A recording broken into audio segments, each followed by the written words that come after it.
Arbeit für richtig hältst. Ob du glaubst, dass ich fleißig gewesen bin, dass ich gearbeitet habe, gib du jetzt deine Stimme ab. Wenn ja, dann tritt für mich ein, so wie ich für dich eingetreten bin.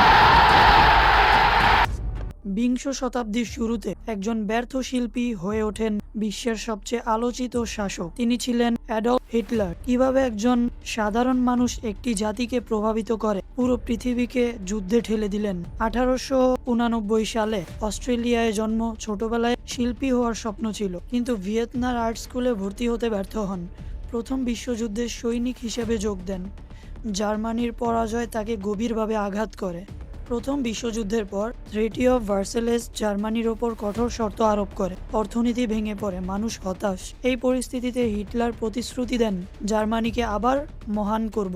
1933 সালে তিনি জার্মানির chancellor হন। ধীরে ধীরে তিনি এক নায়ক হয়ে ওঠেন। 1939 সালে পোল্যান্ড আক্রমণ করেন। এরপর শুরু হয় দ্বিতীয় বিশ্বযুদ্ধ। জার্মানির দ্রুত ইউরোপের বড় অংশ দখল করে, কিন্তু 1941 সালে সোভিয়েত ইউনিয়নের আক্রমণ ছিল একটি বড় ভুল। এরপর 1944 সালে ডি ডে জার্মানির পতনের সূচনা করে। 1945 সালে বার্লিন ঘিরে ফেলে সোভিয়েত বাহিনী। বাস্কারের ভেতরে হিটলার বুঝতে পারেন সব শেষ।